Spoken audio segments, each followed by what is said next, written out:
భద్రాచలం పట్టణంలో bridge centre వద్ద వేంచేసి ఉన్న శ్రీ అభయాంజనేయ స్వామివారి ఆలయంలో మంగళవారం సందర్భంగా స్వామివారికి తమలపాకులతో ప్రత్యేక పూజలు నిర్వహించారు. భక్తులు అధిక సంఖ్యలో పాల్గొని తీర్థప్రసాదాలు స్వీకరించారు.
सर्वंजय नारायणाय विद्महे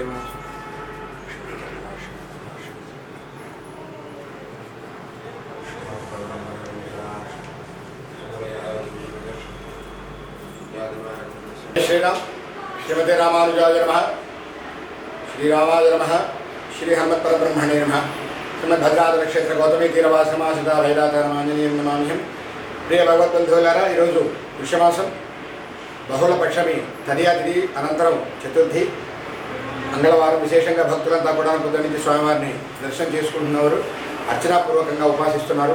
ఈరోజు మంగళవారం సంకటహర చతుర్థి, పౌర్ణమి దాటినటువంటి 4వ తిథి చతుర్థి సంకటహర చతుర్థి అంటారు. కష్టాల నుంచి మనల్ని గట్టెక్కించేటువంటి తిథి, వినాయకుడికి విశేషమైనటువంటి ఆరాధన. అయితే ఈ అంగారక చతుర్థి రోజున ఆంజనేయ స్వామి రక్షించిన, వినాయకుడిని రక్షించిన, రుణ విమోచన, అప్పుల బాధలు, అనారోగ్య బాధలు తొలగిపోయి చక్కటి ఆరోగ్యము, చక్కటి సంపద కలుగుతాయని మనకు పెద్దవాళ్ళు చెప్తూ ఉంటారు. పొద్దున్న నుంచి కూడా భక్తులు విశేషంగా అటు ఆంజనేయ స్వామిని, ఇటు వినాయకుడిని, ఇటు ఆంజనేయ స్వామిని కూడా దర్శించుకుంటూ ఉన్నారు. ఇప్పుడు వినాయకుడి దగ్గర లక్ష్మీ గణపతి హోమం కూడా జరుగుతుంది. సాయంకాలం 6 గంటలకి పంచామృతాభిషేకం వినాయకుడికి, అనంతరం అలంకారం, మహానివేదన, అన్నప్రసాద కైంకర్యం ఉంటుంది.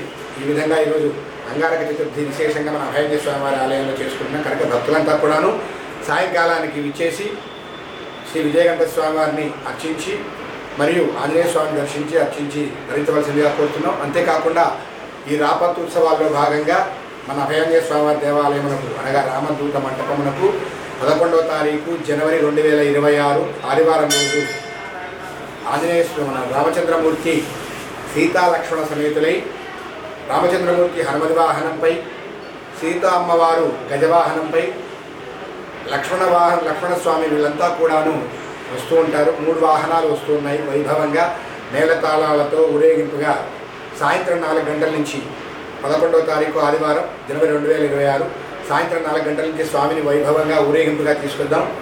మన ఆంజనేయ స్వామి వారి యొక్క ఆలయానికి వచ్చేసి స్వామికి ఇక్కడ అర్చన ఉంటుంది, అనంతరం వేద ఆశీర్వచనం ఉంటుంది, అనంతరం వచ్చినటువంటి భక్తులందరికీ కూడాను విశేషంగా పండు తాంబూలము ప్రసాదాల వినియోగం ఉంటుంది. కనుక ఏకకాలంలో ఒకే సమయంలో అటు రామచంద్రమూర్తిని నిత్యం తను ఉపాసించే దైవమైనటువంటి రామచంద్రమూర్తిని, ఇటు ఆంజనేయ స్వామిని దర్శించి మన జీవితంలో ఉన్నటువంటి ఒడిదుడుకుల్ని కష్ట నష్టాలని అధిగమిద్దాం, చక్కటి ఆనందాన్ని అనుగ్రహాన్ని పొందుదాం. జై శ్రీరామ్.